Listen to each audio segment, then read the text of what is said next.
बहुत समय पहले उज्जयिनी वर्तमान उज्जैन में एक प्रतापी और न्यायप्रिय राजा विक्रमादित्य राज्य करते थे। वे अपनी वीरता, बुद्धिमत्ता और सत्यनिष्ठा के लिए प्रसिद्ध थे। उनकी प्रसिद्धि दूर दूर तक फैली हुई थी। एक दिन राजा के दरबार में एक तांत्रिक आया और उनसे अनुरोध किया कि वे शमशान में लटके एक अद्भुत प्राणी बेताल को पकड़कर लाएं। तांत्रिक ने बताया कि इस कार्य से उन्हें अपार शक्ति प्राप्त होगी। राजा विक्रमादित्य ने अपनी तलवार उठाई और रात के अंधेरे में श्मशान घाट की ओर निकल पड़े।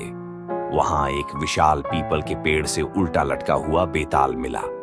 जैसे ही राजा ने उसे पकड़ा, बेताल हंस पड़ा और एक शर्त रखी। राजन, मैं तुम्हारे साथ चलूंगा, लेकिन रास्ते में मैं तुम्हें एक कहानी सुनाऊंगा।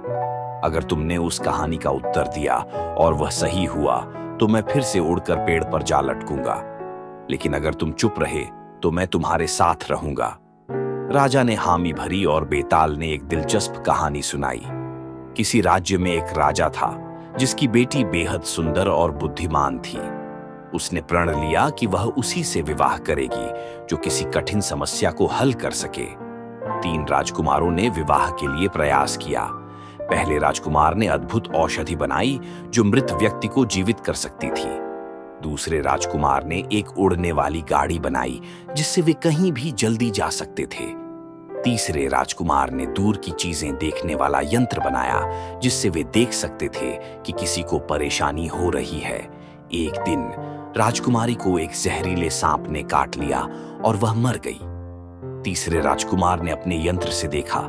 दूसरे राजकुमार ने अपनी गाड़ी से सबको वहां पहुंचाया और पहले राजकुमार ने औषधि देकर राजकुमारी को जीवित कर दिया। अब बताओ, राजकुमारी से शादी का सबसे बड़ा अधिकारी कौन था?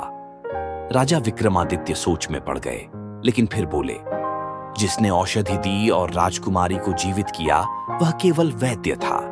जिसने वाहन दिया वह केवल मार्गदर्शक था, लेकिन जिसने सबसे पहले देखा और चिंता की वही असली प्रेमी था। इसलिए राजकुमारी का अधिकार तीसरे राजकुमार को मिलना चाहिए। जैसे ही राजा ने उत्तर दिया, बेताल हंस पड़ा और फिर उड़कर पेड़ पर जा लटक गया। राजा को फिर से उसे पकड़कर लाना पड़ा।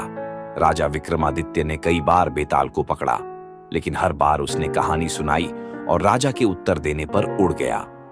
अंत में राजा ने चतुराई से बेताल की चाल को समझ लिया और उसे तांत्रिक के पास ले गए। लेकिन बेताल ने राजा को तांत्रिक के छल के बारे में बताया, जिससे राजा विक्रमादित्य ने तांत्रिक को मारकर अपने राज्य को संकट से बचा लिया। इस कहानी से हमें सीखने को मिलता है कि बुद्धिमत्ता, धैर्य और सच्चाई के साथ हम किसी भी समस्या का हल निकाल सकते हैं। वीडियो अच्छा लगा हो तो वीडियो को लाइक करें, चैनल को सब्सक्राइब करें। Thank you.